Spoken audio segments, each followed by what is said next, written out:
ദൈവം മക്കളെ ഒരു കാര്യം ഓർത്തോണം. ആ അത്തിവൃക്ഷത്തിന് നടുവിൽ വന്നിട്ട് സക്കായിയെ നോക്കിയിട്ട് കർത്താവ് പറഞ്ഞൊരു വാക്കുണ്ട്, സക്കായിയെ ഇറങ്ങി വാ, ഞാൻ ഇന്ന് നിന്നോടുകൂടെ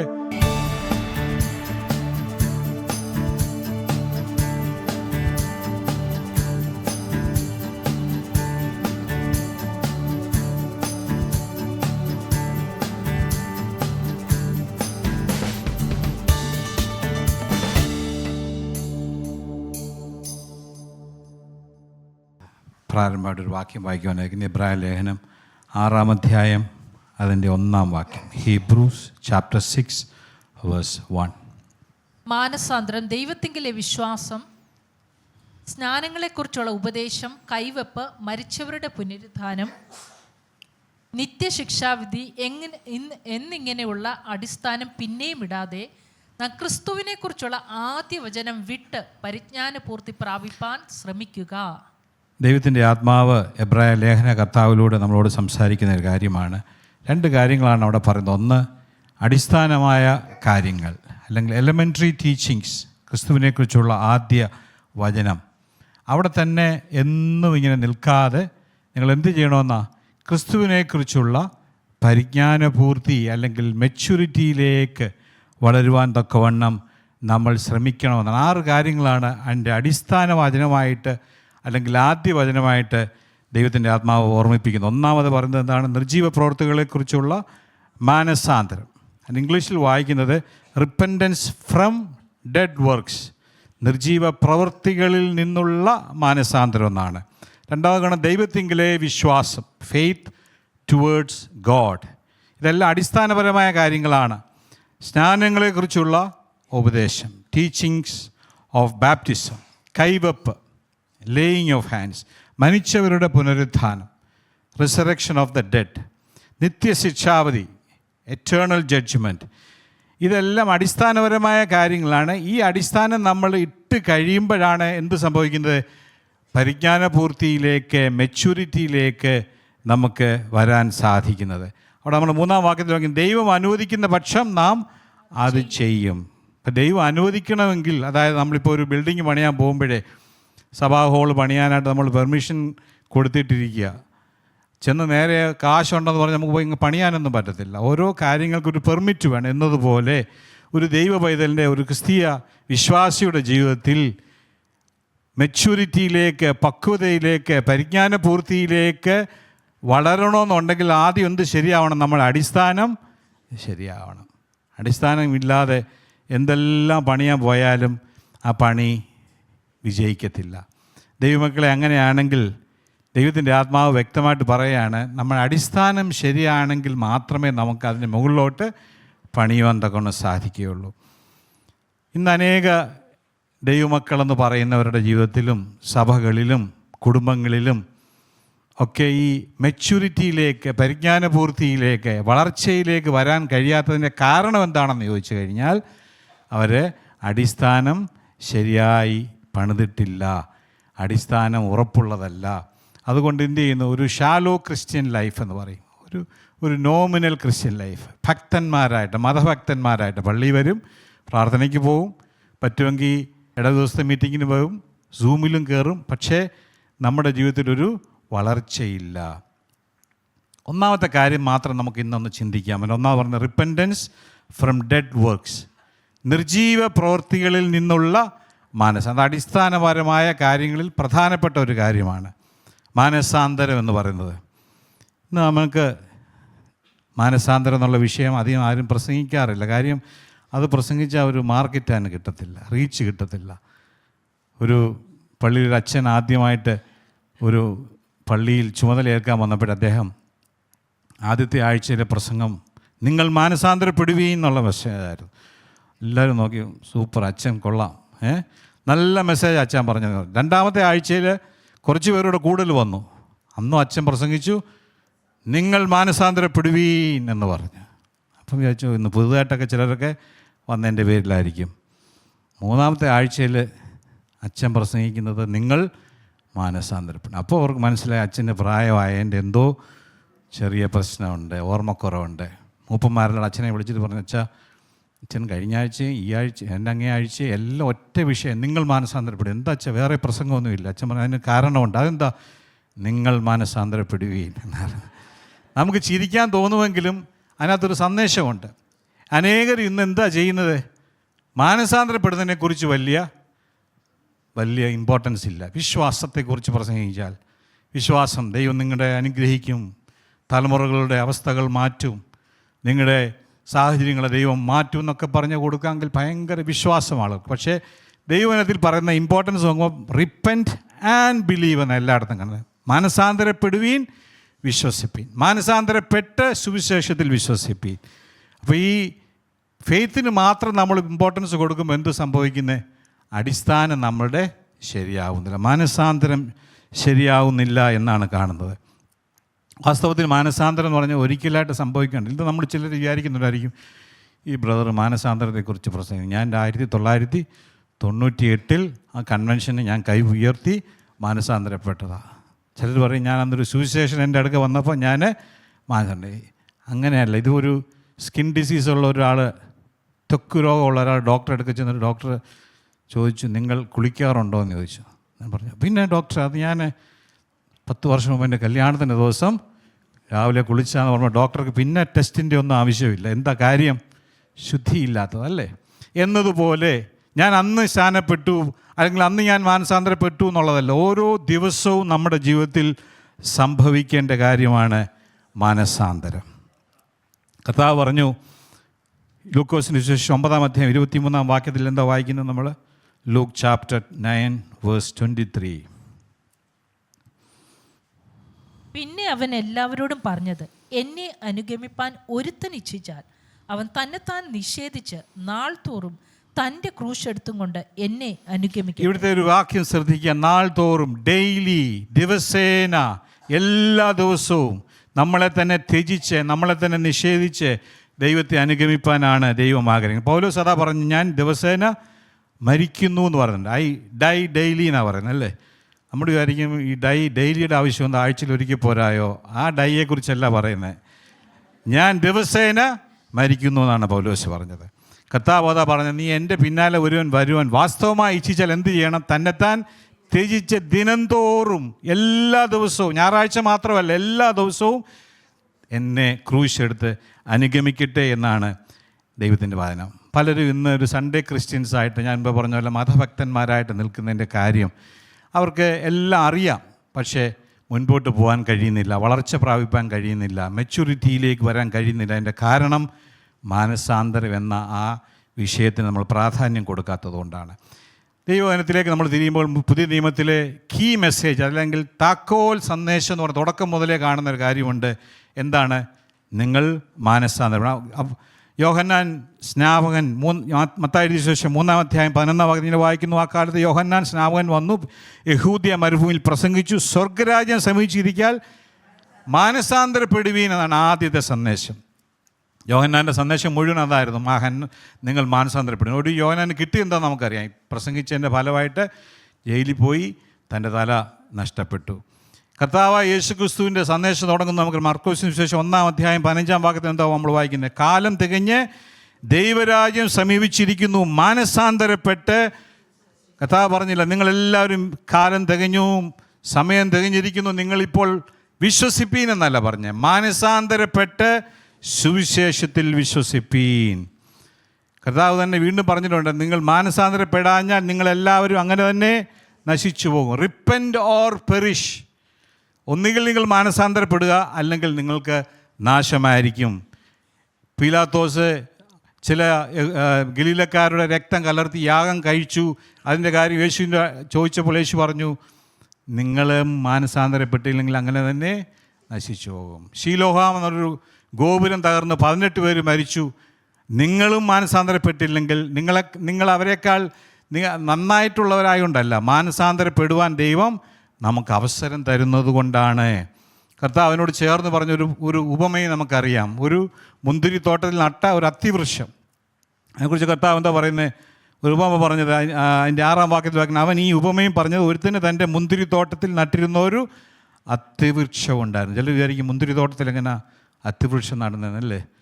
കൃഷി ചെയ്യുന്നവർക്കറിയാം, വാഴ നടുമ്പോൾ നടുവിലൊരു കുറച്ച് ചേനയും കൂടെ നടുന്നത് പോലെ ഉള്ളൂ. മുന്തിരിത്തോട്ടത്തിൽ അത്തിവൃക്ഷം നട്ടു, എന്നിട്ട് എന്ത് സംഭവിച്ചു?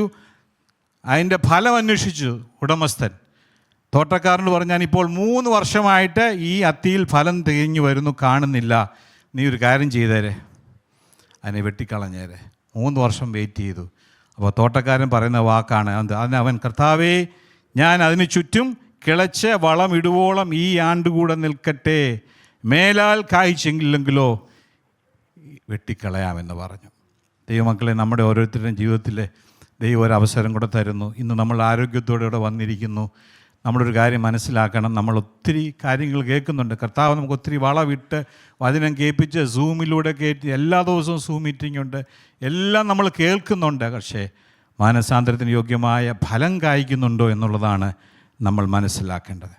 യേശു കർത്താവ് നമ്മളോട് പറയുന്നൊരു സന്ദേശമുണ്ട്. ഓരോ ദിവസവും ദൈവം നമുക്ക് ദാനമായിട്ട് തരുമ്പോൾ ഇങ്ങനെ അങ്ങ് ജീവിച്ചു പോകാനല്ല, ഡെയിലി റിപ്പൻറ്റൻസ്. കർത്താവെ, എന്നെ ഒന്നുകൂടെ അങ്ങയുടെ സ്വഭാവത്തിലേക്ക് നയിക്കണമേ, എന്നിലുള്ള ആ ആവശ്യമില്ലാത്ത സ്വഭാവ രീതികൾക്കൊക്കെ വ്യത്യാസം വരുത്തണമേ, മാനസാന്തരം തരണമേ എന്നുള്ള പ്രാർത്ഥനയോടെ പോകുവാനാണ്. നമുക്ക് വേണ്ടി പക്ഷപാതം ചെയ്യുന്ന ഒരു നല്ല മധ്യസ്ഥൻ നമുക്ക് വേണ്ടി ഉള്ളതുകൊണ്ടാണ് ദൈവം നമുക്ക് കൂടുതൽ അവസരങ്ങൾ തരുന്നത് എന്ന് നമ്മളെപ്പോഴും ഓർക്കണം. വെളിപ്പാട് പുസ്തകത്തിലേക്ക് വരുമ്പോഴും കർത്താവിൻ്റെ അവസാന സന്ദേശമായിട്ട് 7 സഭകളുള്ളതിൽ 5 സഭകളോടും കർത്താവ് പറയുന്നൊരു സന്ദേശമുണ്ട്, നിങ്ങൾ മാനസാന്തരപ്പെടുവീൻ.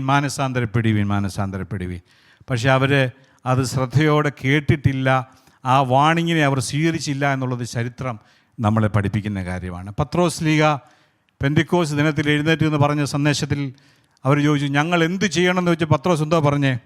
അപ്പോസ്തല പ്രവൃത്തി 2-ാം അധ്യായം 38-ാം വാക്യത്തിൽ നമ്മൾ എന്താ വായിക്കുന്നത്? Acts chapter 2 verse 38. പത്രോസ് അവരോട്, നിങ്ങൾ മാനസാന്തരപ്പെട്ട് നിങ്ങളുടെ പാപങ്ങളുടെ മോചനത്തിനായി ഓരോരുത്തൻ യേശുക്രിസ്തുവിന്റെ നാമത്തിൽ സ്നാനമേൽപ്പിൻ, എന്നാൽ പരിശുദ്ധാത്മാവെന്ന ദാനം ലഭിക്കും. ആദ്യം പറഞ്ഞ എന്തോ, നിങ്ങൾ വിശ്വസിപ്പാനല്ല പറഞ്ഞത്, നിങ്ങൾ മാനസാന്തരപ്പെടണം. പൗലോസ് പറഞ്ഞ സന്ദേശം ഇത് തന്നെയാണ്. അപ്പോസ്തല പ്രവൃത്തി 26-ാം അധ്യായം 20-ാം വാക്യത്തിൽ അഗ്രിപ്പ രാജാവിനോട് താൻ പറയുന്നൊരു വാക്കുണ്ട്.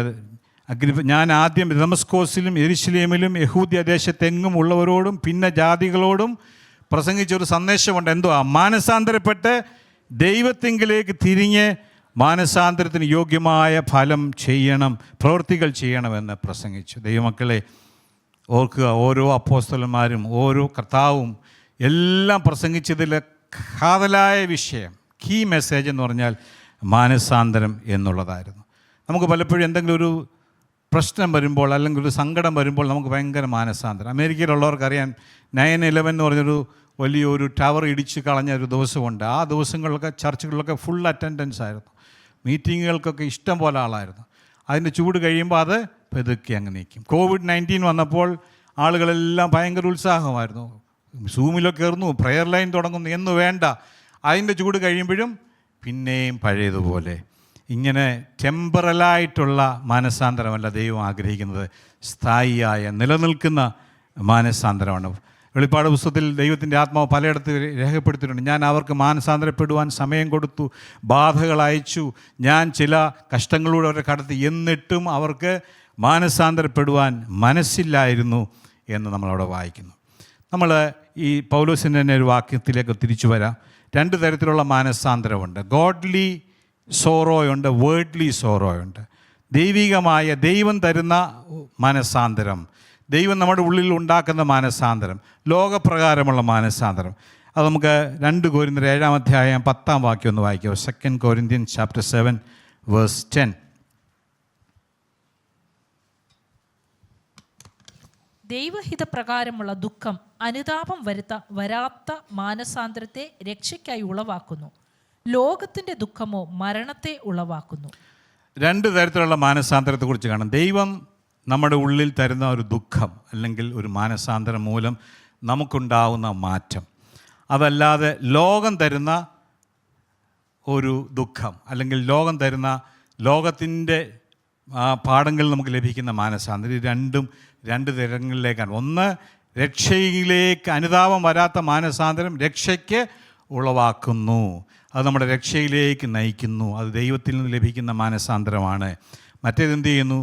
ലോകം തരുന്ന ദുഃഖം അതെന്തുവോ മരണത്തെ ഉളവാക്കുക എന്ന് പറഞ്ഞു കഴിഞ്ഞാൽ ജീവങ്കിലേക്ക് നമ്മളെ നയിക്കുന്നതല്ല, മരണത്തിലേക്ക് നമ്മളെ നയിക്കുന്നതാണ്. എന്നാൽ ദൈവം തമ്പുരാൻ നമ്മുടെ ഹൃദയത്തിൽ തരുന്ന ജെനുവിനായിട്ടുള്ള മാനസാന്തരം അതെവിടേക്ക് കൊണ്ടുപോകും? നമ്മളെ രക്ഷയിലേക്ക്, ജീവങ്കിലേക്ക് നയിക്കുന്നു എന്ന് നമുക്ക് കാണാൻ സാധിക്കും. ദൈവത്തിന് വചനം പറയുന്നത് ജഡത്തിൻ്റെ ചിന്ത, ഈ ലോകം തരുന്ന മാനസാന്തരം, അല്ലെങ്കിൽ ഞാൻ മുമ്പേ പറഞ്ഞല്ലോ ടെമ്പറലായിട്ടുള്ള മാനസാന്തരം, അതെല്ലാം മരണത്തെ ഉണ്ടാക്കുന്നതാണ്. ജഡത്തിൻ്റെ ചിന്ത മരണം, ആത്മാവിൻ്റെ ചിന്തയോ ജീവനും സമാധാനവും തന്നെ എന്ന് ചില തരത്തിലുള്ള മാനസാന്തരങ്ങളെക്കുറിച്ച് ഞാനൊന്ന് പറയാൻ ആഗ്രഹിക്കുന്നു. ഒന്ന്, ഗിൽറ്റി ഫീലിംഗ് ഉണ്ടാകുക, കുറ്റബോധം ഉണ്ടാകുക. എന്തെങ്കിലും ഒരു തെറ്റ് ചെയ്തു, അപ്പോൾ നമ്മുടെ മനസാക്ഷിയുള്ളവർക്കെല്ലാം ഒരു കുറ്റബോധം ഉണ്ടാകും. അയ്യോ അത് ചെയ്യണ്ടായിരുന്നു, അത് മോശമായി. അതിനെ നമുക്ക് മാനസാന്തരം എന്ന് പറയാൻ സാധിക്കത്തില്ല. മാനസാന്തരത്തിൽ ആവശ്യമായിട്ടുള്ളതാണ് ഗിൽറ്റി ഫീലിംഗ്. എന്നാൽ ഗിൽറ്റി ഫീലിംഗ് വന്നതുകൊണ്ട് മാത്രം ആരും മാനസാന്തരപ്പെടുന്നില്ല. യൂദായുടെ കാര്യം നമുക്കറിയാം. താൻ നിരപരാധിയായിരുന്ന യേശുവിനെ വഞ്ചിച്ച് കാണിച്ചു കൊടുത്തിട്ട് തന്നെ പൈസയും കിട്ടി ഒടുവിച്ചെന്ന് ഈ പൈസ തന്നവർക്ക് തിരിച്ചു കൊടുത്തു. എനിക്ക് വേണ്ട ഈ പൈസ, എനിക്ക് ഭയങ്കര വിഷമം. അവർ പറഞ്ഞു നീ നിൻ്റെ പണി നോക്ക്, നീ ചെയ്ത കാര്യം ഞങ്ങളെന്തോ വേണമെന്ന് പറഞ്ഞ് അവൻ്റെ അവസാനം എന്താണ്? അവന് കുറ്റബോധം ഉണ്ടായി, പക്ഷേ അത് മാനസാന്തരമായിരുന്നില്ല എന്ന് നമുക്ക് കാണാൻ സാധിക്കുന്നു. ചിലർ പറയും ഞാൻ കള്ളു കുടിക്കുന്ന ആളായിരുന്നു, പക്ഷെ എന്നെ കുടിച്ചേച്ച് വന്ന് എൻ്റെ ഭാര്യയും മക്കളെയൊക്കെ എടുത്ത് തല്ലുമായിരുന്നു. അവരുടെ കഷ്ടവും വേദനയും കണ്ടുകൊണ്ട് ഞാൻ കുടി നിർത്തി എന്ന് പറയുന്നുണ്ട്. അതിനെ നല്ല തീരുമാനമാണ്, പക്ഷേ അതൊരു മാനസാന്തരമെന്ന് നമുക്ക് പറയാൻ കൊണ്ട് സാധിക്കുകയില്ല. ചിലർ പറയാണ്ട് ഞങ്ങൾ ആ സഹോദരൻ, ആ ബ്രദർ, ആ സിസ്റ്റർ ഭയങ്കര കരച്ചിലായിരുന്നു മീറ്റിങ്ങിൽ. ആ കരച്ചിൽ വന്നതുകൊണ്ടും അതൊന്നും ശരിയായ ജെന്യുവിനായ മാനസാന്തരം ആയിരിക്കണമെന്ന് നിർബന്ധമില്ല. ചിലർ പറയാറുണ്ട് ഞാൻ ഇനിയും ആ തെറ്റ് ചെയ്യത്തില്ല. കാര്യം പ്രത്യേകിച്ച് ട്രാഫിക് വയലേഷൻസൊക്കെ നമുക്കറിയാം. നമ്മളെന്താ പലപ്പോഴും സീറ്റ് ബെൽറ്റ് വിട്ട് ഹെൽമെറ്റും ഒക്കെ വെച്ച് ഫോൺ ഉപയോഗിക്കാതെ പോകുന്നതിൻ്റെ കാര്യം സർക്കാരിനോടുള്ള സ്നേഹം കൊണ്ടോ അല്ലെങ്കിൽ ലോഡ് നിയമനോട് നമുക്ക് പണി കിട്ടും അല്ലേ? ഇവിടെ നീ മണ്ണന്തലയിൽ നിന്ന് കേശവാസപുരത്തിന് പോകുന്ന വഴിക്ക് സീറ്റ് ബെൽറ്റ് ഇടാതെ പോയിട്ടുണ്ടെങ്കിൽ പണി കിട്ടുന്നുണ്ട്. ഈ കോട്ടമുകൾ എന്ന് പറഞ്ഞ സ്ഥലത്തൊരു നല്ല AI ക്യാമറ വെച്ചിട്ടുണ്ട്. എനിക്കും എൻ്റെ കൂടെ ഇരുന്ന സഹോദരൻ ബെൽറ്റ് ഇടാതെ പോയി പണി കിട്ടി എന്ന് പറഞ്ഞാൽ, അപ്പോൾ നമ്മൾ ആലോചിക്കുമോ അങ്ങോട്ട് പോവുകയാണെങ്കിൽ നമുക്ക് ബെൽറ്റ് ഇടണം, ഹെൽമെറ്റും വെക്കണം, എല്ലാം ചെയ്യണം കാര്യം, അല്ലെങ്കിൽ നമുക്ക് ശിക്ഷ കിട്ടും. അങ്ങനെയുള്ള മാനസാന്തരം, അതും കോൺസിക്വൻസസിനെ ഭയന്നുള്ള മാനസാന്തരമാണ്. അങ്ങനെ ഇപ്പോൾ സർക്കാർ പറയണം, പുതിയ ഗവൺമെൻറ് പറയണം അടുത്ത മാസം ജൂലൈ മാസം 1-ാം തീയതി ഒരു ഫ്രീ ഡേ, നിങ്ങൾക്ക് ഹെൽമെറ്റും വെക്കേണ്ട, ഫൈൻ ഇല്ലാത്തൊരു ദിവസം. ട്രാൻസ്പോർട്ട് നിയമം സമ്മതിക്കുകയാണ്, നിങ്ങൾ ഹെൽമെറ്റ് വെച്ചില്ല ഫൈനില്ല, സീറ്റ് ബെൽറ്റ് ഇല്ല കുഴപ്പമില്ല, സിഗ്നൽ വേണമെങ്കിൽ ക്രോസ് ചെയ്യാം, നിങ്ങൾക്ക് എന്തും ചെയ്യാമെന്നൊരു ദിവസം തരുമ്പം പിള്ളേർക്കൊക്കെ ഭയങ്കര സന്തോഷമായിരിക്കും. ഹെൽമെറ്റൊക്കെ വലിച്ച് കളഞ്ഞിച്ച് അവർ ഫ്രീ ആയിട്ടാണ് റൈഡ് ചെയ്യുക. എന്നാൽ ആ ദിവസവും ശരിയായ മാനസാന്ന് പറഞ്ഞാൽ അങ്ങനെ ഒരു ഫ്രീഡം കിട്ടുന്ന ദിവസവും ഞാൻ നിയമം അനുസരിക്കും, ഞാൻ ആ നല്ല പൗരനായിട്ട് തുടരുമെന്ന് പറയുമ്പോഴാണ് നമ്മളുടെ ജീവിതത്തിലെ മാനസാന്തരം. അല്ലാതുള്ള കോൺസിക്വൻസസ്, അനന്തരഫലങ്ങളെ കൊണ്ട് നമ്മൾ ചെയ്യുന്ന മാനസാന്തരം ജെന്യുവിനായിട്ടുള്ള മാനസാന്തരം. നമ്മൾ പലപ്പോഴും തെറ്റ് ചെയ്യാത്തത് പാപത്തോടുള്ള വെറുപ്പ് കൊണ്ടാണോ അതോ നരകത്തെ പേടിച്ചാണോ? നമ്മളൊന്നും ചിന്തിച്ച് നോക്കാം. പാപത്തോടുള്ള do we hate sin or we don't want hell? ദൈവമക്കളെ, ശരിയായ മാനസാന്തരം എന്ന് പറഞ്ഞു കഴിഞ്ഞാൽ പാപത്തോടുള്ള വെറുപ്പ് നമുക്കുള്ളിൽ ഉണ്ടാകുന്നതാണ്. ചിലർ പറയാറുണ്ട് ഞാൻ ഇനി മുതൽ ഒരു നല്ല മനുഷ്യനായിട്ട് ജീവിച്ചോളാം, നല്ല മനുഷ്യൻ അല്ലേ, ഞാൻ ഇനി മുതൽ കാര്യങ്ങളൊക്കെ ഭംഗിയായിട്ട് ചെയ്യും, ഞാൻ ആരോടും. അതും എന്താണ്, ഒരു സ്വയത്തിൽ നിന്നുണ്ടാകുന്ന ഒരു, എപ്പോഴും ഓർത്തോണം, ലോകത്തിൽ നിന്നുള്ള മാനസാന്തരം നമ്മുടെ ജഡത്തിൻ്റെ ചിന്തയിൽ നിന്ന്, നമ്മുടെ ഡിസിഷൻ പവറിൽ നിന്ന്, നമ്മളുടെ വിൽ പവറിൽ നിന്നുണ്ടാകുന്നതാണ് ലോകപ്രകാരമുള്ള മാനസാന്തരം. അത് മരണത്തിലേക്ക് കൊണ്ടുപോകുന്ന ദൈവം പറയുന്നത്. നല്ല മനുഷ്യനായിട്ട് ജീവിക്കുന്നു എന്ന് പറഞ്ഞതുകൊണ്ട് ഒരിക്കലും ഒരാൾ രക്ഷിക്കപ്പെട്ടിട്ട് പറഞ്ഞു ഞാൻ ഒരുപാട് പാസ്റ്റർമാരെ അടിച്ചുകൊണ്ടിരുന്ന വ്യക്തിയാണ്, എനിക്ക് ദേഷ്യം വന്ന പാസ്റ്റർമാർ സുവിശേഷം പറഞ്ഞത് അടിക്കുമായിരുന്നു, പക്ഷേ ഞാൻ രക്ഷിക്കപ്പെട്ടു, ഇനി മുതൽ ഞാൻ ഒറ്റ പാസ്റ്ററേയും അടിക്കത്തില്ല, പക്ഷേ പാസ്റ്ററെ ആരെങ്കിലും അടിച്ചാൽ ഞാൻ വെറുതെ വിടത്തില്ലെന്ന് പറഞ്ഞു. അത് ശരിയായ മാനസാന്തരമാണോ?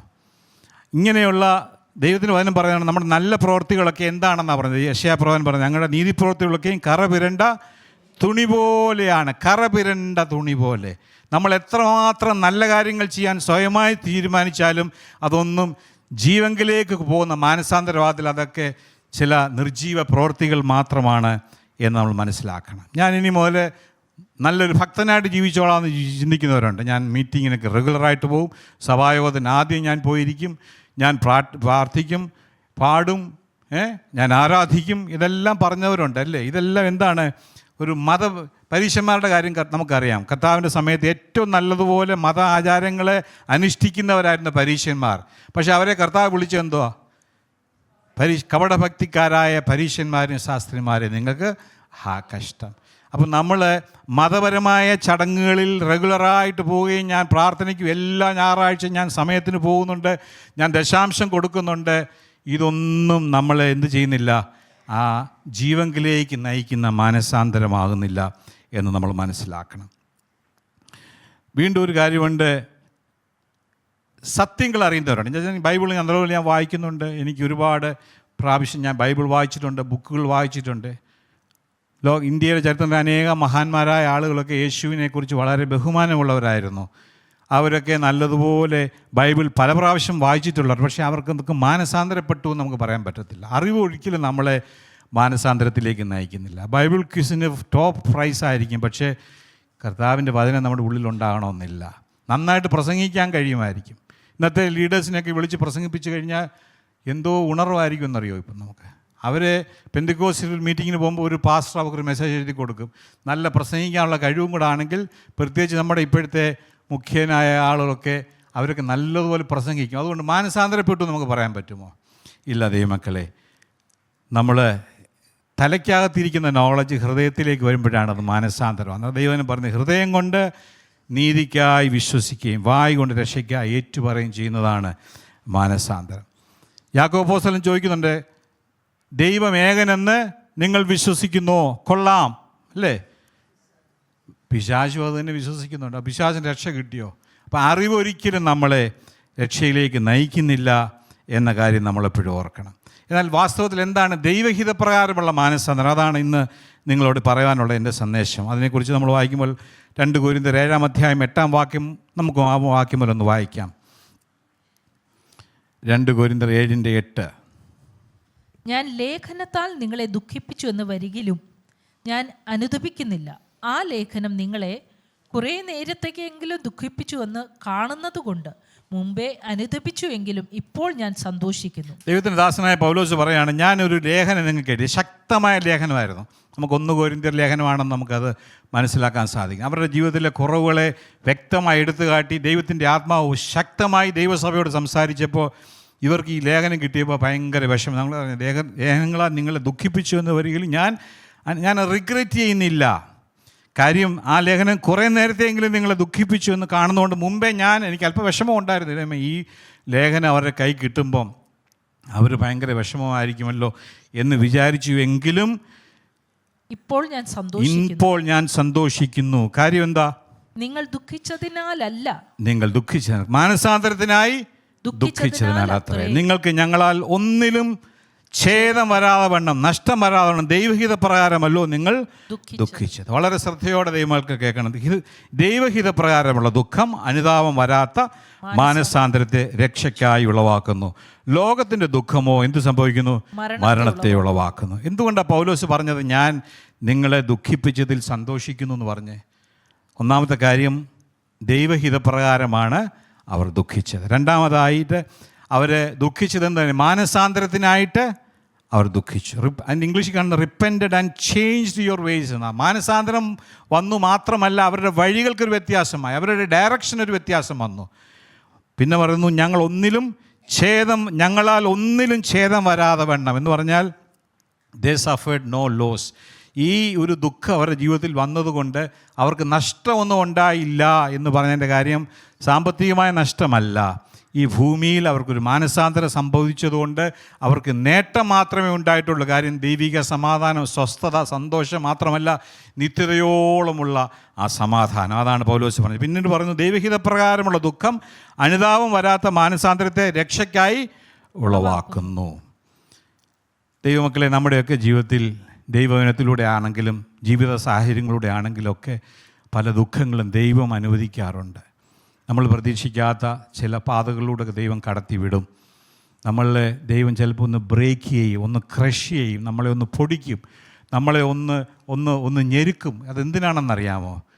അത് നിത്യജീവങ്കിലേക്ക് പോകുന്ന ഒരു മാനസാന്തരം നമ്മുടെ ജീവിതത്തിൽ ഉണ്ടാകുവാനാണ്. അതൊരിക്കലും നമ്മൾ പറയും, നിങ്ങൾ പിന്നെ അനുതാപമില്ലാത്ത മാനസാന്തരം എന്ന് പറഞ്ഞു കഴിഞ്ഞാൽ റിപ്പൻറ്റൻസ് വിത്തൗട്ട് റിഗ്രറ്റ്. നാളെ നിങ്ങളത് ഓർത്ത് ദുഃഖിക്കേണ്ടി വരത്തില്ല. ഈ കഷ്ടവും വേദനയിലൂടെയൊക്കെ ഞാൻ പോയതുകൊണ്ട് എനിക്ക് നഷ്ടമായി പോയി എന്നൊരിക്കലും പറയുവാൻ ഇടവരുത്തില്ല. റിഗ്രറ്റ് ഉണ്ടാകത്തില്ല. കാര്യം എന്താ? നിങ്ങൾക്ക് ആ രക്ഷയിലേക്ക്, ജീവങ്കിലേക്ക് നമുക്ക് പ്രവേശിക്കുവാൻ കഴിയുന്നു എന്നുള്ളതാണ്. അതുകൊണ്ട് നമ്മുടെ മാനസാന്തരത്തെ രക്ഷയ്ക്കായി ഉളവാക്കുന്നു. സാൽവേഷൻ ഒരു ഓൺ ഗോയിങ് പ്രോസസ്സാണ്, ഒരു ദിവസം കൊണ്ട് സംഭവിക്കുന്നതല്ല. നമുക്കറിയാം രക്ഷയ്ക്ക് 3 അവസ്ഥകളുണ്ട്. രക്ഷിക്കപ്പെട്ടു, രക്ഷിക്കപ്പെട്ടുകൊണ്ടേയിരിക്കുന്നു, ഇനി ഫ്യൂച്ചറിൽ നമുക്കൊരു രക്ഷിക്കപ്പെടും, പൂർണ്ണമായ രക്ഷിക്കും, ഗ്ലോറിഫിക്കേഷൻ. ഇപ്പം നമ്മുടെ ജീവിതത്തിൽ വന്ന സാങ്ക്ടിഫിക്കേഷൻ, വിശുദ്ധീകരണം ദൈവം അനുവദിക്കുമ്പോൾ നമ്മുടെ ജീവിതത്തെ മാനസാന്തരത്തിലേക്ക് നയിക്കുവാൻ തക്കവണ്ണം ചില ക്ലേശങ്ങൾ, സങ്കടങ്ങൾ, വേദനകളൊക്കെ നമ്മുടെ ജീവിതത്തിൽ ദൈവം അനുവദിക്കും എന്നുള്ള കാര്യം നമ്മൾ മനസ്സിലാക്കണം. പക്ഷേ അതുകൊണ്ടുള്ള ഗുണം എന്താണെന്നാണ് അതിൻ്റെ 11-ാം വാക്യത്തിൽ നമ്മൾ വായിക്കുന്നത്. 2 കൊരിന്ത്യർ 7:11. ദൈവഹിതപ്രകാരം നിങ്ങൾക്കുണ്ടായ ഈ ദുഃഖം എത്ര ഉത്സാഹം, എത്ര പ്രതിവാദം, എത്ര നീരസം, എത്ര ഭയം, എത്ര വാഞ്ച, എത്ര എരിവ്, എത്ര പ്രതികാരം നിങ്ങളിൽ ജനിപ്പിച്ചു. ഈ കാര്യത്തിൽ നിങ്ങൾ നിർമ്മലന്മാർ എന്ന് എല്ലാ വിധത്തിലും കാണിച്ചിരിക്കുന്നു. റിസൾട്ട് ഓഫ് റിപ്പൻറ്റൻസ്, മാനസാന്തരത്തിൻ്റെ ഫലമാണ്. നമ്മളിപ്പോൾ ചില കാര്യങ്ങളൊക്കെ വായിക്കുമ്പോൾ എന്തുവാ ഈ പ്രതികാരം, എന്തുവാ നീരസം, എന്തുവാ ഇതൊക്കെ നമ്മൾ ചിന്തിക്കും. നമുക്കതൊന്ന് ചിന്തിക്കാം. ഒന്നാമത് കാണുന്നത് എന്താണ്? എത്ര നിങ്ങൾ മാനസാന്തരപ്പെട്ടത് മൂലം നിങ്ങൾക്ക് എത്ര ഉത്സാഹമുണ്ടായി, അത് നമുക്ക് മനസ്സിലായി. ഉത്സാഹം എന്ന് പറഞ്ഞു കഴിഞ്ഞാൽ ഏണസ്റ്റ്നെസ്, വാട്ട് ഏണസ്റ്റ്നെസ്, വളരെ ഉത്സാഹം. ദൈവകാര്യത്തിന് വേണ്ടി, ദൈവരാജ്യത്തിന് വേണ്ടി പ്രവർത്തിപ്പാൻ, ജീവിപ്പാൻ ഒക്കെ ഒരു ഉത്സാഹമുണ്ടായി. അടുത്ത് കാണുന്ന എത്ര പ്രതിവാദം. പ്രതിവാദം എന്ന് പറയുമ്പോൾ എന്താ ഉദ്ദേശിക്കുന്നത്? കൗണ്ടർ ആർഗ്യുമെൻ്റ് എന്ന് പറയും. കോടതിയിലൊക്കെ പോകുന്നവർക്ക് ആർഗ്യുമെൻ്റ് ഉണ്ട്, കൗണ്ടർ ആർഗ്യുമെൻ്റ് ഉണ്ട്. രക്ഷിക്കപ്പെട്ട് മാനസാന്തരപ്പെട്ട ഒരു വ്യക്തിയുടെ ജീവിതത്തിലെ കൗണ്ടർ ആർഗ്യുമെൻ്റ് എന്താണെന്ന് പറഞ്ഞാൽ, ഞാൻ ഉദാഹരണം മനസ്സിലാക്കി തരാം. നമ്മുടെ ജീവിതത്തിൽ നമ്മുടെ മനസാക്ഷി പറയും, നീയാണ് ഈ വിഷയത്തിൽ ശരി. കുടുംബജീവിതത്തിലുണ്ട് ഈ പ്രശ്നം, നിൻ്റെ ഭാഗമാണ് ശരി, നീ പറഞ്ഞതാണ് ശരി എന്ന് നമ്മുടെ ജഡം നമ്മളോട് പറയുമ്പോൾ, രക്ഷിക്കപ്പെട്ട ഒരു വ്യക്തിയുടെ ജീവിതത്തിൽ ദൈവത്തിൻ്റെ ആത്മാവ് പറയും, അല്ല, നീ അതിൻ്റെ റെസ്പോൺസിബിലിറ്റി ഏറ്റെടുക്കണം, നീയാണ് തെറ്റുകാരൻ. അതാണ് പ്രതിവാദം. നമ്മുടെ ജഡത്തിൻ്റെ വാദത്തിനെതിരെ ദൈവത്തിൻ്റെ ആത്മാവ് നമ്മുടെ ഉള്ളിൽ നിന്ന് ഒടുക്കിക്കൊണ്ടുവരുന്നതാണ് പ്രതിവാദം, കൗണ്ടർ ആർഗ്യുമെൻ്റ്. വീണ്ടും നമ്മൾ വായിക്കുന്നുണ്ട് എത്ര നീരസം, വാട്ട് ഇൻഡിഗ്നേഷൻ എന്നാണ് പറഞ്ഞല്ലേ. നീരസം എന്ന് പറയുമ്പോൾ എന്നതിനർത്ഥം രസത്തിൻ്റെ ഓപ്പോസിറ്റാണ് നീരസം. നമുക്ക് ദൈവമക്കൾക്ക് ഒന്ന് നീരസം എന്ന് ചോദിച്ചു കഴിഞ്ഞാൽ അതിൻ്റെ അർത്ഥം ഇത് തന്നെയാണ്. നമ്മുടെ ജഡം എപ്പോഴും എന്താണെന്നറിയോ? സന്തോഷത്തെ ആഗ്രഹിക്കുന്നത്, രസത്തെ ആഗ്രഹിക്കുന്നത്, പ്ലഷറാണ് നോക്കുന്നത് അല്ലേ. എന്ത് സന്തോഷം കിട്ടും, എന്ത് ആനന്ദം കിട്ടും, എന്ത് കഴിച്ചാൽ എനിക്ക് ആനന്ദം കിട്ടും, എവിടെ പോയാൽ എനിക്ക് ആനന്ദം, ആരോട് കൂടെ നടന്നാൽ എനിക്ക് ആനന്ദം കിട്ടും. ഇങ്ങനെ നമ്മുടെ ജഡം ആഗ്രഹിക്കുമ്പോൾ ദൈവത്തിൻ്റെ ആത്മാവ് നമ്മുടെ ഉള്ളിൽ വസിച്ചുകൊണ്ട് നമ്മുടെ അകത്തെ മനുഷ്യനിലൂടെ നമ്മളെ ശക്തീകരിച്ചിട്ട് അതിനെ ഒരു നീരസമായിട്ട്, അതിന് നമുക്ക് വലിയ പ്ലഷർ തോന്നാത്ത അവസ്ഥയിലേക്ക് നമ്മളെ കൊണ്ടുവരുന്നതാണ് ശരിയായ മാനസാന്തരം. ഏറ്റവും വലിയ ഉദാഹരണമാണ് മോശയെക്കുറിച്ച് പറഞ്ഞത്. എബ്രായ ലേഖനം 11-ാം അധ്യായം 24-ാം വാക്യം നമ്മൾ എന്ത് വായിക്കുന്നത്? വിശ്വാസത്താൽ മോശ താൻ വളർന്നപ്പോൾ പാപത്തിൻ്റെ തൽക്കാല ഭോഗത്തെക്കാളും ദൈവജനത്തോടുകൂടെ കഷ്ടം അനുഭവിക്കുന്നത് തിരഞ്ഞെടുത്തു. തനിക്ക് വേണമെങ്കിൽ ആ രാജകൊട്ടാരത്തിൽ രാജാവിൻ്റെ രാജകുമാരൻ എന്നുള്ള പ്രിവിലേജൊക്കെ സന്തോഷത്തോടെ എൻജോയ് ചെയ്ത് ജീവിക്കാനുള്ള ഒരു ഓപ്പർച്യൂണിറ്റി മോശയ്ക്കുണ്ടായിരുന്നു. അത് തനിക്ക് രസം നൽകുന്നതായിരുന്നു, പ്ലഷർ നൽകുന്നതായിരുന്നു. പക്ഷെ താൻ എന്തോ ചെയ്തേ? ആ തൽക്കാല ഭോഗം, പാസിങ് പ്ലഷേഴ്സ് തന്നെ പറഞ്ഞല്ലേ. ഏത് പാപത്തിൻ്റെയും പിന്നിലൊരു പാസിങ് പ്ലഷർ, തൽക്കാല സന്തോഷമുണ്ട്, രസമുണ്ട്. പക്ഷേ അതിനേക്കാൾ ദൈവഭക്തനായ മോശ എന്തോ തിരഞ്ഞെടുത്തത്? ഇൽ ട്രീറ്റ്മെൻറ്റ് വിത്ത് ഗോഡ്ലി പീപ്പിൾ, ദൈവജനത്തോടുകൂടെ കഷ്ടം അനുഭവിക്കുന്നത് താൻ തിരഞ്ഞെടുത്തു. ശരിയായ മാനസാന്തരം എന്ന് പറഞ്ഞാൽ ഇത് തന്നെയാണ് ദൈവമക്കളെ. നമുക്ക് രസം തോന്നുന്ന സാഹചര്യങ്ങളോടും അനുഭവങ്ങളോടുമുള്ള ആ സന്തോഷമല്ല, അതിനെതിരെ അതിനോട് നീരസം തോന്നുന്ന ഒരു മനോഭാവമാണ് ശരിയായ മാനസാന്തരം എന്ന് പറയുന്നത്. ഈ കുടുംബജീവിതത്തിലും ഒരു പ്രശ്നമുണ്ട്. കുറച്ച് കഴിയുമ്പോൾ ഈ രസമെല്ലാം അങ്ങ്, തുടക്കത്തിലുള്ള ഉത്സാഹവും മോടിയും ആഘോഷവും എല്ലാം അങ്ങ് പോവും. പിന്നെ രസം അന്വേഷിച്ച് നടക്കുന്നതാണ് അനേകരുടെ ജോലി. അങ്ങനെ തകരാറുണ്ടാകുന്ന കാര്യം എന്തുകൊണ്ടാണെന്നറിയോ? ഈ താൽക്കാലിക സന്തോഷത്തെ അന്വേഷിച്ച് നടക്കുന്നു. എന്നാൽ ആ രസത്തെ കവർ ചെയ്യുന്ന ദൈവസ്നേഹം നമ്മുടെ ഉള്ളിലുണ്ടെങ്കിൽ അങ്ങനെയുള്ള കുടുംബങ്ങളിൽ എന്തോ സംഭവിക്കുന്നറിയോ? അവരതെല്ലാം സന്തോഷത്തോടെ സ്വീകരിക്കും, സന്തോഷത്തോടെ ദൈവത്തിനെ മഹത്വപ്പെടുത്തും. പൗലോസിന് നീരസം ഉണ്ടായൊരു കാര്യം നമ്മൾ വായിക്കുന്നുണ്ട്. അപ്പോസ്തല പ്രവൃത്തി 16-ാം അധ്യായം 17-ാം വാക്യത്തിൽ. ഞാൻ സമയക്കുറവുകൊണ്ട് ഞാൻ പെട്ടെന്ന് പറയാം. അവിടെ പൗലോസ് മാസിഡോണിയ യൂറോപ്പിലേക്ക് സുവിശേഷ വലയമായിട്ട് കടന്നു പോകുമ്പോൾ താനൊരു സ്ഥലത്ത് പ്രസംഗിക്കാൻ ചെല്ലുമ്പോൾ ഒരു ബാല്യക്കാരുത്തി എപ്പോഴും പൗലോസിനെ അങ്ങ് കളത്തി പറയും. എന്താ പറയുന്നറിയോ? പൗലോസിൻ്റെ ഞങ്ങളുടെ പിന്നാലെ വന്ന് ഈ മനുഷ്യൻ അത്യുന്നതനായ ദൈവത്തിൻ്റെ ദാസന്മാർ, രക്ഷാമാർഗം നിങ്ങളോട് അറിയിക്കുന്നവരെന്ന് വിളിച്ചു പറഞ്ഞു. പൗലോസിന് സത്യം പറഞ്ഞാൽ നല്ല ഗമയാണ് കേൾക്കേണ്ടത് ഇല്ലേ? പ്രസംഗിക്കാൻ വരുമ്പം നല്ല ഇൻട്രൊഡക്ഷനാണ്, മോശമായ കാര്യമൊന്നുമല്ല പറയുന്നത്. പക്ഷേ ഇപ്പം ഞാനിപ്പോൾ പ്രസംഗിക്കാൻ വരുമ്പം ജെബി ബ്രദർ പറയുക അത്യുന്നതനായ ദൈവത്തിൻ്റെ ദാസൻ ബെന്നി ബ്രദർ എന്ന് പറയുമ്പോൾ ഞാൻ അറിയാതെ കോളറെ പിടിച്ചു. പക്ഷേ പൗലോസ് എന്താ പറഞ്ഞേ? അവൻ അവിടെ നീരസപ്പെട്ടു. പൗലോസ് മുഷിഞ്ഞു തിരിഞ്ഞു നോക്കി അവളെ ശാസിച്ചെന്ന് നമ്മൾ കാണുന്നു. ഇന്ന് കഴിഞ്ഞ ചീഫ് മിനിസ്റ്ററിൻ്റെ ഒരു സ്റ്റോറി ഞാൻ ഇപ്പോഴും ഓർക്കുന്നുണ്ട്. അദ്ദേഹം ഒരു മീറ്റിങ്ങിന് പോയിരുന്നപ്പോൾ മുൻ മുഖ്യമന്ത്രി, അദ്ദേഹത്തെക്കുറിച്ച് വാഴ്ത്തുപാട്ടുകളൊക്കെ ഉണ്ട്, അത് വേറൊരു വിഷയം. പക്ഷേ അദ്ദേഹത്തെ അകാരണമായിട്ട് ആ ആങ്കർ, അവിടെ അവതാരകൻ അങ്ങ് ഭയങ്കരമായിട്ട് കളത്തിയപ്പോൾ അദ്ദേഹത്തിന് മുഷിപ്പ് തോന്നി. അദ്ദേഹം ദേഷ്യത്തോടെ അവതാരകനെ നോക്കിയപ്പോൾ അദ്ദേഹം നിർത്തിയെന്ന് ഞാൻ ആലോചിക്കുവാൻ, ദൈവമേ, നമ്മുടെയൊക്കെ ഇടയ്ക്ക് പ്രത്യേകിച്ച് കൺവെൻഷനുകളും ജനറൽ കൺവെൻഷനൊക്കെ നടക്കുന്ന സമയത്ത് പലരും വന്ന് ഓരോരുത്തരെ പൊക്കി പറയുമ്പോൾ ഒരു മുഷിപ്പും തോന്നാതെ അവിടെ ഇരിക്കുന്നത് ഒരു വലിയ കൃപ തന്നെ അല്ലേ? ദൈവമക്കളെ, നമ്മുടെ ജീവിതത്തിൽ നമ്മൾ ഓർക്കണം, മറ്റുള്ളവർ നമ്മളെ കിളത്തി പറയുന്നതിലോ ഉയർത്തി പറയുന്നതിലോ ഒന്നും അവിടേക്ക് ഒരു നീരസം തോന്നുന്നതാണ് മാനസാന്തരത്തിൻ്റെ അനുഭവം എന്ന് പറയുന്നത്. വീണ്ടും നമ്മൾ കാണുന്നത് എത്ര ഭയം, എന്തോ ഭയം, മാനസാന്തരം നമ്മൾ എത്ര ഭയം ഉണ്ടാക്കിയത്, എന്തോ ഭയം. നമുക്കറിയാം ആ ഭയം എന്ന് പറയുന്നതിൻ്റെ അർത്ഥം റെവറൻസ് അല്ലെങ്കിൽ റെസ്പെക്റ്റ് ടു ഗോഡ്, ദൈവത്തോടുള്ളൊരു ബഹുമാനം, ദൈവത്തോടുള്ളത് ബഹുമാനം, ദൈവ വചനത്തോട്, ദൈവത്തിൻ്റെ സാന്നിധ്യത്തോടുള്ളൊരു ബഹുമാനത്തോടെ നമ്മളതിന് അനുസരണവും ദൈവത്തോടുള്ള ബഹുമാനം കൊണ്ടാണ് ഉണ്ടാകേണ്ടത്. ഒരിക്കലും നമ്മളുടെ ഉണ്ടാകുന്ന കോൺസിക്വൻസ് നോക്കിയല്ല അല്ലേ? ഞാനിനി പാപം ചെയ്താലങ്ങോണം ദൈവം അടിക്കുകയോ അങ്ങനൊരു ബഹുമാനമല്ല, ദൈവത്തോടുള്ള റെസ്പെക്റ്റ്. എത്ര ഭയം മാനസാന്തരം നിങ്ങളുണ്ടായി.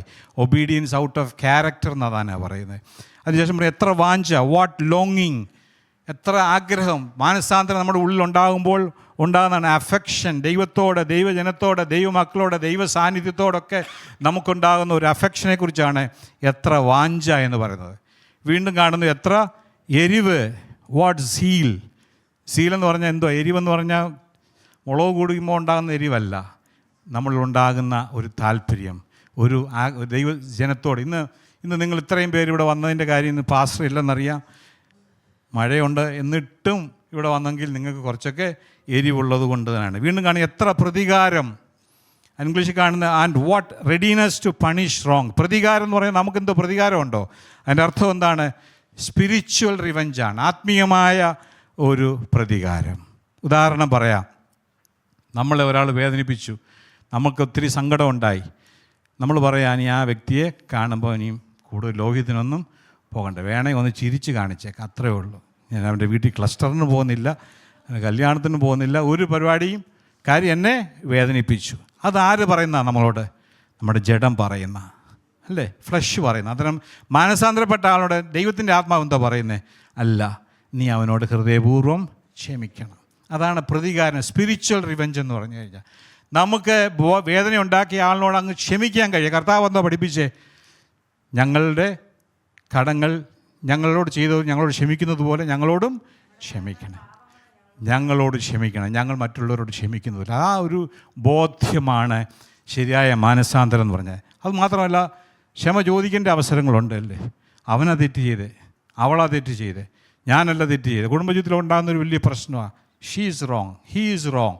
ഇത് പറഞ്ഞുകൊണ്ടിരിക്കുമ്പോൾ ദൈവത്തിൻ്റെ ആത്മാവ് എന്തോ പറയുന്നത്? സ്പിരിച്വൽ റിവെഞ്ച് എന്തോ അല്ല, നീ പോയി ക്ഷമ പറ, നീ ഒന്ന് ചോദിക്കുക, സോറി എന്നൊന്ന് പറ, ആ പ്രശ്നം അതോടുകൂടി തീരും. ഇതാണ് ദൈവത്തിൻ്റെ ആത്മാവ്, മാനസാന്തരത്തിൻ്റെ ഫലം എന്ന് നമ്മളിൽ പറയുന്നത്. റീസ്റ്റോറേഷൻ ഓഫ് റിലേഷൻഷിപ്പാണ്. തകർന്നു പോകുന്ന ബന്ധങ്ങൾ ഇന്ന് ശിഥിലമായിക്കൊണ്ടിരിക്കുമ്പോൾ അങ്ങനെ തകർന്നു പോകുന്ന ബന്ധങ്ങൾ അതിനെ പുനർജീവിപ്പിക്കുന്ന, അതിനെ ബന്ധിപ്പിക്കുന്ന, അതാണ് ശരിയായ മാനസാന്തരം. എല്ലാവർക്കും കൊടുക്കാനുണ്ടെങ്കിൽ അതും ചെയ്യണം അല്ലേ? സക്കായിയുടെ മാനസാന്തരത്തെക്കുറിച്ച് എന്താ പറയുന്നത്? അത് ഒരു സ്പിരിച്വൽ. സക്കായി പറഞ്ഞ്, കർത്താവേ, ഞാൻ വല്ലതും ചതിവായി വാങ്ങിയിട്ടുണ്ടെങ്കിൽ തിരിച്ചു കൊടുക്കുന്നാന്നാണ് പറഞ്ഞേ. 4 മടങ്ങ്. ഞാൻ ആലോചിക്കുക, 1 മടങ്ങ് കൊടുത്താൽ പോരെ, 2 മടങ്ങ് കൊടുത്താൽ പോരെ? അവൻ്റെ മാനസാന്തരം അത്രമാത്രം ഡീപ്പായിരുന്നു. ഞാൻ ഇരട്ടിയല്ല, 4 മടങ്ങ് മടക്കി കൊടുക്കും എന്നാണ് പറഞ്ഞത്. ഈ മാനസാന്തരത്തിൻ്റെ ഒറിജിനൽ വേർഡിൻ്റെ അർത്ഥം കൂടെ പറഞ്ഞുകൊണ്ട് ഞാൻ ഇരിക്കാൻ ആഗ്രഹിക്കുന്നു. ഒന്ന് റിപ്പൻറ്റൻസ് എന്ന് പറഞ്ഞാൽ മലയാളത്തിൽ നമ്മൾ പറയുന്നത് മാനസാന്തരം അല്ലേ? തമിഴിലെന്തോ പറയുന്നറിയാം മാനസാന്തരത്തിന്? മനംതിരിവ് എന്നാണ് പറയുന്നത്, മനംതിരിവ്. ഇംഗ്ലീഷിൽ ഹിന്ദി പറയുന്നത് പശ്ചാത്താപം എന്നാണ് പറയുന്നത്. പക്ഷേ ഇതിൻ്റെ ഒറിജിനൽ മീനിങ്ങിൽ 2 അർത്ഥങ്ങളുണ്ട്. ഒന്ന് ഗ്രീക്ക് വേർഡിൽ കാണുന്നത് മെറ്റനോനിയ എന്ന് പറയും. എന്ന് പറഞ്ഞാൽ ചേഞ്ച് ഓഫ് മൈൻഡ്, നമ്മുടെ മനസ്സിന് സമ്പൂർണ്ണമായ ഒരു മാറ്റം വരുത്തുക. അതാ പൗലോസ് പറഞ്ഞത്, മനസ്സ് പുതുക്കി രൂപാന്തരപ്പെടുക എന്ന് പറഞ്ഞത്. രണ്ടാമത്തെ അർത്ഥം ഹീബ്രു വേർഡിൻ്റെ അർത്ഥം തെഷുവ എന്നാണ്. അതിൻ്റെ അർത്ഥം എന്താണെന്നറിയോ? ടേണിങ് ബാക്ക് ടു ഗോഡ്, ദൈവത്തെങ്കിലേക്ക് തിരിയുന്ന ഒരു അനുഭവം, ഒരു യു ടേൺ എടുക്കുന്നത് പോലെയാണ്. ദൈവത്തെങ്കിലേക്ക് പൗലോസ് പറഞ്ഞാണ്, മാനസാന്തരപ്പെട്ട് ദൈവത്തെങ്കിലേക്ക് തിരിഞ്ഞ് മാനസാന്തരത്തിന് യോഗ്യമായ പ്രവൃത്തികൾ ചെയ്യണം. മാനസാന്തരം എന്ന് പറഞ്ഞു കഴിഞ്ഞാൽ ഇങ്ങനെ മുൻപോട്ട് പോകുകയല്ല, ഒരു യു ടേൺ എടുക്കുകയാണ്, നേരെ തിരിയുകയാണ്. ലോകം നമുക്ക് മുമ്പിലായിരുന്നു, ലോകത്തിൻ്റെ സന്തോഷം നമ്മുടെ മുമ്പിലായിരുന്നു. പക്ഷേ നമ്മൾ ദൈവത്തെങ്കിലേക്ക് തിരിയുന്നതിനാണ് മാനസാന്തരം എന്ന് പറയുന്നത്. യെശയ്യാ പ്രവചൻ്റെ അനുഭവം നമുക്കറിയാം. യെശയ്യാ പ്രവചനം എഴുതി തുടങ്ങുമ്പോൾ തനിക്ക് ഒരുപാട് കംപ്ലൈൻറ്റ്, അവൻ ശരിയല്ല, ഇവള് ശരിയല്ല, അവൻ അശുദ്ധൻ, ഇവങ്ങൾ അശുദ്ധൻ. പക്ഷേ 6-ാം അധ്യായത്തിലേക്ക് വരുമ്പോൾ ദൈവത്തെ മുഖാമുഖം കാണുന്നൊരനുഭവം.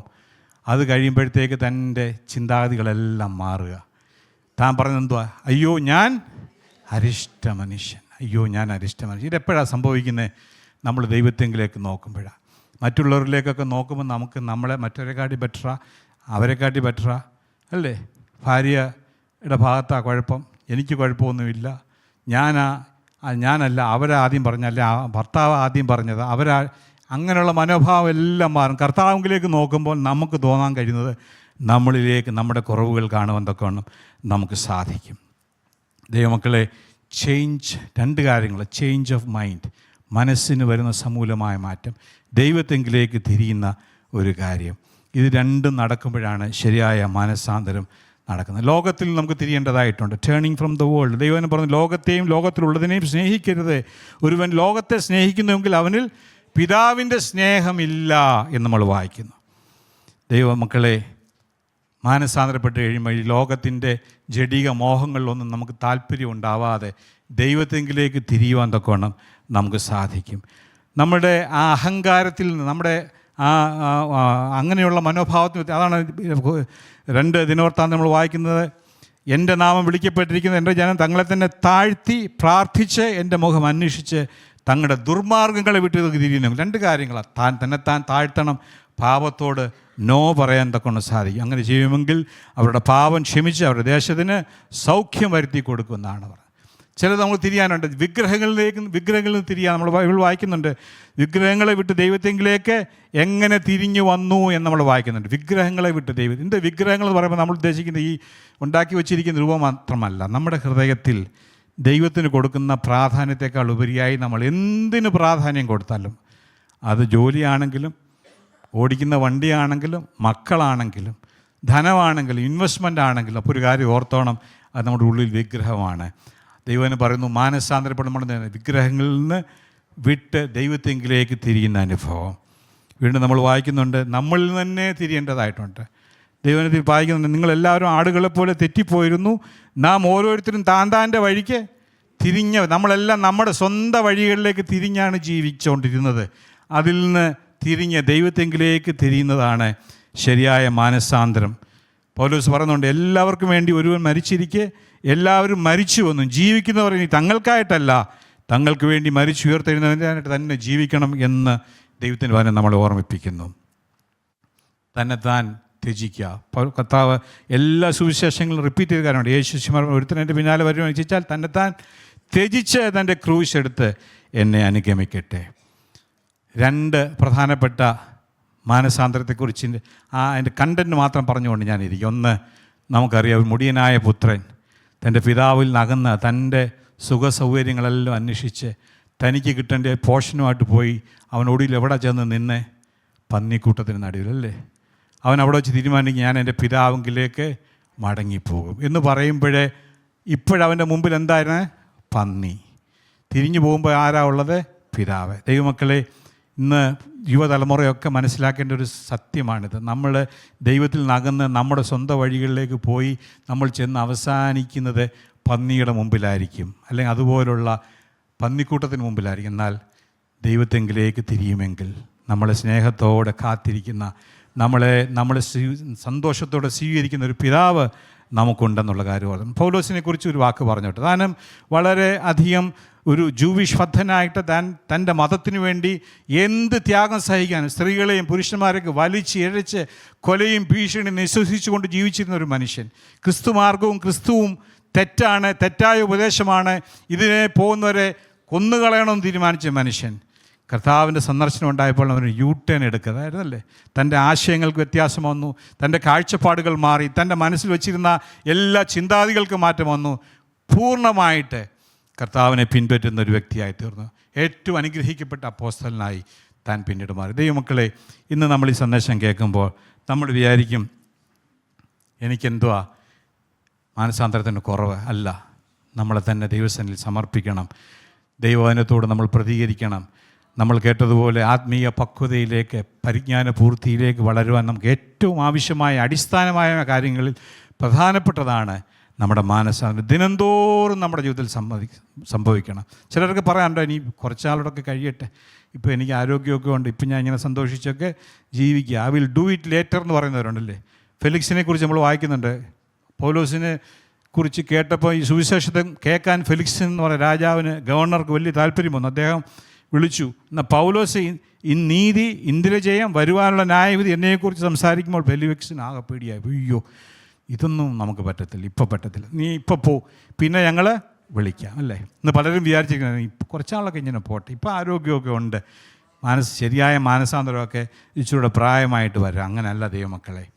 പൗലോസ് പറഞ്ഞൊരു കാര്യമുണ്ട്, എനിക്ക് ജീവിക്കുന്നത് ക്രിസ്തു, മരിക്കുന്നത് ലാഭം. മാത്രമല്ല, ഞാനല്ല, ക്രിസ്തു അത്രേ എന്നിൽ ജീവിക്കുന്നു. താനൊരു സ്റ്റേറ്റ്മെൻറ്റ് പറഞ്ഞത്, ഞാനല്ല, അതാണ് മാനസാന്തരം. ക്രിസ്തു അത്രേ എന്നിൽ ജീവിക്കുന്നു പറയുന്നതാണ് വിശ്വാസം. നമ്മൾ ഓരോരുത്തരും നമ്മുടെ ജീവിതത്തിൽ പറയാൻ കഴിയും, കർത്താവേ ഞാനല്ല, ഞാനെന്ന വ്യക്തിയല്ല, ക്രിസ്തു അത്രേ എന്നിൽ ജീവിക്കുന്നു എന്ന് പറയുന്ന കൊണ്ട് സാധിക്കുമോ? ദൈവം മക്കളെ ഒരു കാര്യം ഓർത്തോണം.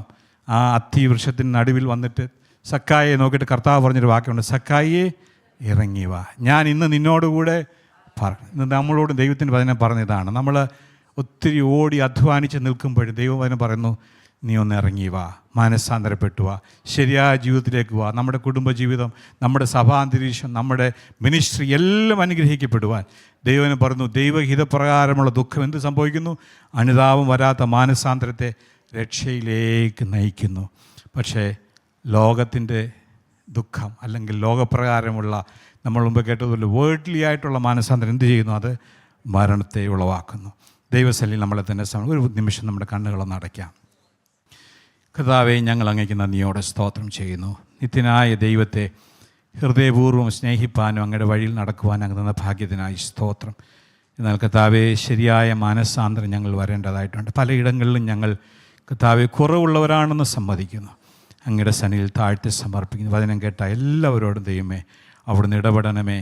കർത്താവേ, അങ്ങയ്ക്ക് വേണ്ടി അവരുടെ ഹൃദയം തുറന്ന് യേശു കർത്താവ് സിംഹാസനത്തിൽ വസിക്കുവാൻ, അതുമൂലമുള്ള സ്വർഗീയ സന്തോഷവും സമാധാനവും ആത്മീയ പക്വതയും പ്രാപിപ്പാൻ അവിടുന്ന് ഇടയാക്കണമേ എന്ന് പ്രാർത്ഥിക്കുന്നു, യേശു ക്രിസ്തുവിൻ വിലയേറിയ നാമത്തിൽ തന്നെ. ഇന്നത്തെ ഈ സന്ദേശം നിങ്ങൾക്ക് അനുഗ്രഹമായി തീർന്നു എന്ന് ഞങ്ങൾ ആത്മാർത്ഥമായി വിശ്വസിക്കുന്നു.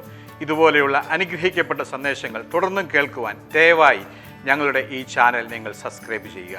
ഈ ചാനൽ സബ്സ്ക്രൈബ് ചെയ്യുന്നതിലൂടെ ഇതുപോലെയുള്ള അനുഗ്രഹീതമായ സന്ദേശങ്ങൾ, ബൈബിൾ പഠനങ്ങൾ, നിങ്ങളെ പ്രചോദിപ്പിക്കുന്ന, ഉത്സാഹിപ്പിക്കുന്ന സാക്ഷ്യങ്ങൾ എന്നിവ കേൾക്കുവാൻ നിങ്ങൾക്കിടയായിത്തീരും. അതിലൂടെ നമ്മുടെ രക്ഷിതാവും കർത്താവും വീണ്ടെടുപ്പുകാരനുമായ യേശു കർത്താവുമായിട്ടുള്ള ദൃഢമായ ബന്ധത്തിൽ വളരുവാൻ അത് കാരണമായി തീരട്ടെ എന്ന് ഞങ്ങൾ പ്രാർത്ഥിക്കുന്നു. മറക്കാതെ ഇപ്പോൾ തന്നെ സബ്സ്ക്രൈബ് ചെയ്യൂ. ദൈവം നിങ്ങളെ അനുഗ്രഹിക്കുമാറാകട്ടെ.